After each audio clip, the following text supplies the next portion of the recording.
ఇవాళ మనం ఈ పాఠశాలలో డూ ఫార్మ్స్ గురించి నేర్చుకుందాం. డూ అంటే అర్థం చేయడం, ఇది చాలా మందికి తెలిసిందే, కానీ ఎలా యూజ్ చేయాలో చూద్దాం. డూ అంటే చేయడం. ప్రెజెంట్ టెన్స్లో అంటే ఇప్పటి గురించి మాట్లాడుకునేటప్పుడు డూకి డూ డస్ ఫార్మ్స్ వస్తాయి. అదే గతం గురించి పాస్ట్ గురించి మాట్లాడుకునేటప్పుడు అయితే డిడ్ వస్తుంది. ఎలా చూద్దాం. ఫస్ట్ వీటి గురించి తెలుసుకునే ముందు మనకేం తెలియాలంటే పర్సన్స్ తెలియాలి. పర్సన్స్ ఏమేమిటంటే I, we, you, he, she, it, they. So I, we అనేవి ఫస్ట్ పర్సన్ కింద వస్తాయి. యు అనేది సెకండ్ పర్సన్ కింద వస్తుంది. దెన్ హీ, షీ, ఇట్ ఏదైనా నేమ్ థర్డ్ పర్సన్ కిందకు వస్తాయి. థర్డ్ పర్సన్లో ఇవి సింగులర్ కిందకు వస్తాయి. దే అనేది ప్లూరల్ కిందకు వస్తుంది. I, we first person, you second person, he, she, it లేదా any singular name third person. Third పర్సన్లో సింగులర్, ప్లూరల్ అయితే దే. దేనే కాకుండా బాయ్స్, గర్ల్స్, ఎంప్లాయీస్ ఎవరైనా సరే ప్లూరల్స్. సింపుల్ ట్రిక్ అండి. ఐవి ఫస్ట్కి వెళ్ళిపోయినాయి, యూ సెకండ్కి వెళ్ళిపోయింది, మిగిలిన వాళ్ళందరూ దేనికి వస్తారు? థర్డ్ పర్సన్ కిందకి వచ్చేస్తారు. ఐవి ఫస్ట్ పర్సన్కి వెళ్ళిపోయినప్పుడు, యూ సెకండ్ పర్సన్కి వెళ్ళిపోయినప్పుడు మిగిలిన వాళ్ళంతా థర్డ్ పర్సన్ కింద వస్తారు. దాంట్లో సింగులర్స్కి కొద్దిగా ఇంపార్టెన్స్ ఉంది. ఎందుకంటే థర్డ్ పర్సన్ సింగులర్స్కి మనం డస్ వాడాలి. ప్రజెంట్ టెన్స్లో థర్డ్ పర్సన్ సింగులర్కి డస్ వాడాలి. ఎలాగో ఎగ్జాంపుల్ చెప్తాను. సో ఫస్ట్ పర్సన్ అంటే మీనింగ్స్ తెలుసు కదా. ఐ అంటే నేను, వి అంటే మనం లేదా మేము, యు అంటే నీవు లేదా మీరు, దెన్ హీ అంటే అతడు, షీ అంటే ఆమె, ఇట్ అంటే ఇది, అది వస్తుంది కొన్నిసార్లు. ఎనీ నేమ్, దే అంటే వాళ్ళు. So persons first person, second person, third person. Clear. ఇప్పుడు ప్రజెంట్ టెన్స్ లో డూ డస్ అన్నాం, పాస్ట్ లో డిడ్ అన్నాం. ఎలాగో చూద్దాం.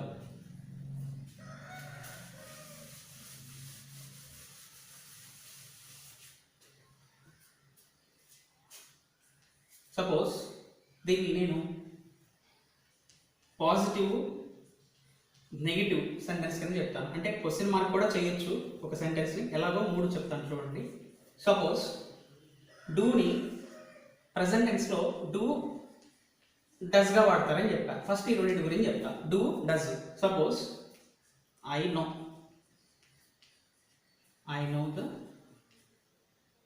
సీక్రెట్. నాకు సీక్రెట్ తెలుసు. అది నెగిటివ్ కింద ఏమవుతుందంటే ఐ డోంట్ నో అవుతుంది. I don't know the secret అవుతుంది. ఎందుకు డోంట్ నో? ఇప్పుడు ఏదైనా నెగిటివ్ చేయాలంటే గుర్తుపెట్టుకోండి, నెగిటివ్ అంటే అర్థం ఏంటంటే హెల్పింగ్ వెర్బ్కి నాట్ కలపడం. హెల్పింగ్ వెర్బ్కి నాట్ కలపడం. So mostly helping verb not కలిపితే మనకు నెగిటివ్ ఫార్మ్స్ వచ్చేస్తాయి. ఇక్కడ చూడండి, ఐ నో, ఇక్కడ హెల్పింగ్ వెర్బ్ ఏం లేదు. అక్కడ హెల్పింగ్ వెర్బ్ లేదు అంటే అర్థం ఏంటంటే ప్రజెంట్ టెన్స్లో ఐ నో అంటే ఐ డూ నో అని అర్థం. ఐ నో అంటే ఐ డూ నో. నెగిటివ్ పోయే లోపల ఐ డోంట్ నో. డూకి నెగిటివ్ ఫామ్ డు నాట్. డూకి నెగిటివ్ ఫామ్ కలిపాం కదా, not. So I do not know అంటే ఐ డోంట్ నో. ఇట్లా లేదు. సరే, నేను క్వశ్చన్ ఎలా చేయాలంటే, క్వశ్చన్ చేయడం ఏం లేదండి. ఈ డూని తీసుకొచ్చి do I know the secret అనాలి. సో ఈ క్వశ్చన్స్ చేయడం అనేది కావాలంటే మళ్ళీ నేర్చుకుందాం. ఫస్ట్ మీకు డూ ఫార్మ్స్ నేర్చుకుందాం. డూ ఫార్మ్స్లో పాజిటివ్, నెగిటివ్ ఆ రెండు తెలుసుకుంటే మీకు డూ ఫార్మ్స్ క్లియర్గా అర్థమవుతాయి. ఇదేనా అంటే ఇంకా ఎగ్జాంపుల్ చెప్తాను చూడండి. సో ఫస్ట్ పర్సన్తో చెప్తాను. ఐ సింగ్, నేను పాడుతాను. నెగిటివ్ ఏమవుతుంది మీరే చెప్పండి ఒకసారి చూద్దాం. నెక్స్ట్ వి ప్లే, నెగిటివ్ ఏమవుతుంది?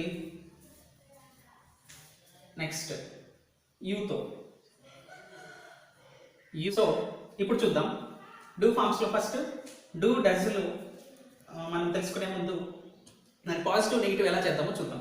ఐ సింగ్, దానికి నెగిటివ్ ఏమవుతుంది?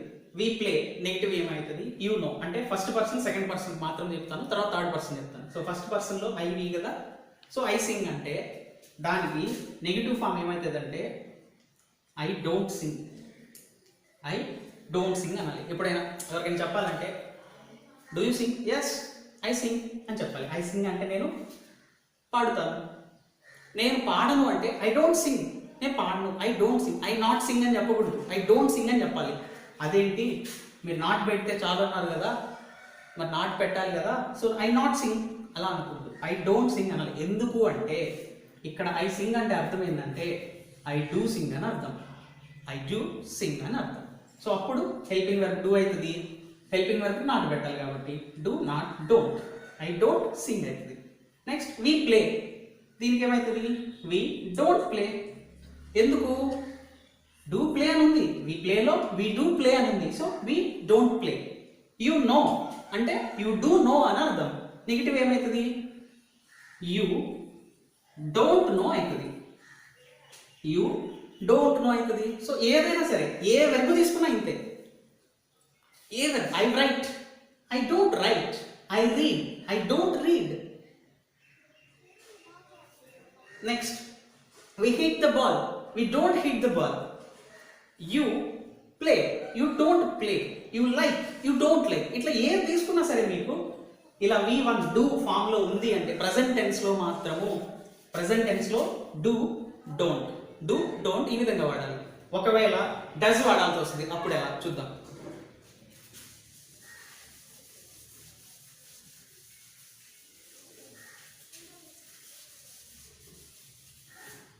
డస్ వాడాల్సి వస్తుంది అప్పుడు ఎలాగో చూద్దాం. సో థర్డ్ పర్సన్స్ తీసుకున్నాం. ఇప్పుడు he plays cricket, he plays cricket. Negative ఏంటో చూద్దాం. He dash. Next she sings, she sings well. Next దీనికి నెగిటివ్ ఏంటో చూద్దాం. It works good, it works good. Next చూద్దాం. ఇప్పుడు ఇక్కడ చూడండి, he plays cricket, he plays cricket. ఇక్కడ మనకు ఫస్ట్ పర్సన్ సెకండ్ పర్సన్ లో ప్లే మాత్రమే వచ్చింది, కానీ ఇక్కడ ప్లేస్ వచ్చింది. అంటే దీని అర్థం దీంట్లో ఏముందంటే డస్ ఉందని అర్థం. హీ డస్ ప్లే క్రికెట్ అని వస్తుంది. He does plus play, he does plus play equal to place. He does play అంటే హీ ప్లేస్ అని అర్థం, హీ ప్లేస్ క్రికెట్. ఇప్పుడు దీనికి నెగిటివ్ ఏమవుతుంది? హెల్పింగ్ వర్బ్ ఏంటి ఇక్కడ? డస్. సో డస్ కి నాట్ పెట్టడం. He doesn't play. ఒక చిన్న డౌట్ ఇక్కడ, సార్ ఇక్కడ హీ ప్లేస్ ఉంది కదా, ఇక్కడ కూడా ప్లేస్ రావాలి కదా. నో, ఇక్కడ ఆల్రెడీ డస్ కి పెట్టేసే మెస్, ఇక్కడ మళ్ళీ పెట్టకూడదు. హీ డస్ ప్లే అని పెట్టచ్చు, లేదా హీ డజంట్ ప్లే అని పెట్టచ్చు, కానీ హీ డస్ ప్లేస్ అని పెట్టకూడదు. ఓకే, హీ ప్లేస్ క్రికెట్ అంటే హీ డజంట్ ప్లే క్రికెట్ అని వస్తుంది. షీ సింగ్స్ వెల్ అంటే షీ డజంట్ సింగ్, సింగ్స్ రాదు మళ్ళీ, she doesn't sing well. It works good అంటే it doesn't work, it doesn't work అని వస్తుంది. It doesn't work. ఇప్పుడు హీ షీ ఇట్ అయింది కదా. ఇప్పుడు ఏదైనా నేమ్ తీసుకున్నాం, ఏదైనా నేమ్ తీసుకుంటే సింగులరే కదా. చూద్దాం. బెస్ట్ ఎగ్జాంపుల్ నాకు చాలా ఇష్టం. ది సన్ రైజెస్ అంటామా, రైజ్ అంటామా? చిన్నప్పటి నుంచి తెలుసు మనకి, ది సన్ రైజెస్ అంటాం. ఎందుకు అంటే సన్ అనేది ఒక నేమ్ కదా, థర్డ్ పర్సన్ సింగులర్ కదా. సో ఖచ్చితంగా థర్డ్ పర్సన్ సింగులర్ కి వెర్బ్కి ఏమైనా వస్తుంది ఇక్కడ, ఎస్ కానీ ఈఎస్ కానీ యాడ్ అవుతుంది కదా. అంటే ఇక్కడ ద సన్ డస్ రైజ్ అని అర్థం. ద సన్ డస్ రైజ్ అంటే the sun rises in the east. The sun rises in the east. ఇప్పుడు నెగిటివ్ ఏమవుతుంది? ద సన్ రైజెస్ లో ఏముంది? డస్ ఉంది. అంటే ద సన్ డజంట్ రైజ్ అని వస్తుంది. The sun doesn't rise in the east అని వస్తుంది. ద సన్ డజంట్ రైజెస్ రాదు మళ్ళీ, the sun doesn't rise in the east అని వస్తుంది. లేదు, ఇంకొక ఎగ్జాంపుల్, ఇప్పుడు దీంట్లో cow gives milk, cows give milk. ఈ రెండిట్లో ఏది correct? Cow gives milk, cows give milk. Both are correct. ఎందుకంటే చూడండి, కౌ అనేది సింగులర్, థర్డ్ పర్సన్ సింగులర్. సింగులర్కి ఏమొస్తుంది? ఎస్ఆర్ ఈఎస్, గివ్కి ఎస్ ఫామ్ వస్తుంది. అంటే కౌ గివ్స్ మిల్క్ కరెక్ట్. ఇక్కడ కౌస్ అనేది ప్లూరల్, కౌస్ అనేది ప్లూరల్, ప్లూరల్కి ఎస్ఆర్ ఈఎస్ ఫామ్ రాదు. So cows give milk. చూడండి, cows give milk, cow gives milk. చాలా ఇంపార్టెంట్ ఇది. ఇది కాంపిటేటివ్ ఎగ్జామ్స్లో కూడా వస్తుంది. Cow gives milk, cows give milk. Okay, remember this. So third person singulars అయిపోయింది. ఇప్పుడు ప్లూరల్, ప్లూరల్లో కౌస్ చెప్పాను, మిగతా చెప్తాను. చూడండి, plural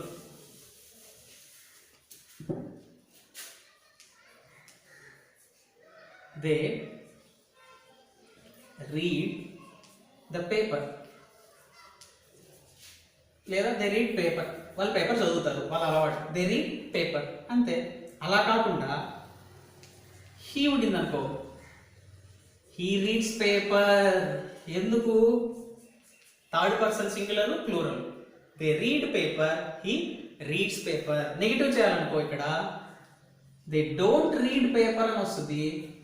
హీకి he doesn't read paper అని వస్తుంది. సో ఈ విధంగా పాజిటివ్ నెగిటివ్ కనుక చేసుకుంటూ పోతే మీకు డూ డస్ మీద పూర్తి అవగాహన వస్తుంది.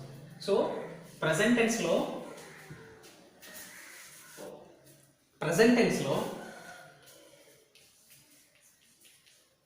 డూ డస్, పాస్ట్ లో డిడ్. డిడ్ ఎలా యూజ్ చేయాలంటే,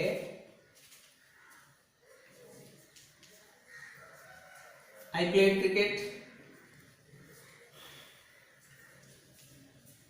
we finished the task, you wrote novel. So ఈ విధంగా ఎగ్జాంపుల్స్ తీసుకుంటూ పోతే దీంట్లో I played cricket లో I did ప్లస్ V1 ఉందని అర్థం. డిడ్ ప్లస్ V1 గుర్తుపెట్టుకోండి. Did plus V1 is equal to past. అంటే ఐ ప్లేడ్ అంటే ఐ డిడ్ ప్లస్ V1 ఏమవుతుంది?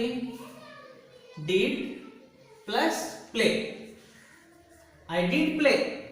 వి ఫినిష్డ్ అంటే we did plus finish. You wrote అంటే యు డిడ్ రైట్. ఎందుకు సార్ మాకు డిడ్తో చెప్తున్నారు ఇవన్నీ అంటే, నెగిటివ్ చేయడానికి. ఇప్పుడు దీన్ని నెగిటివ్ చేస్తే I played, I not played అనకూడదు కదా. సో ఐ డిడెంట్ ప్లే, డిడ్కి నాట్ పెట్టేస్తే హెల్పింగ్ వర్బ్ డిడ్ ఉందని అర్థం లోపల. దేని లోపల? ఐ ప్లేడ్ లోపల. We finished, we didn't finish. You wrote, you didn't right.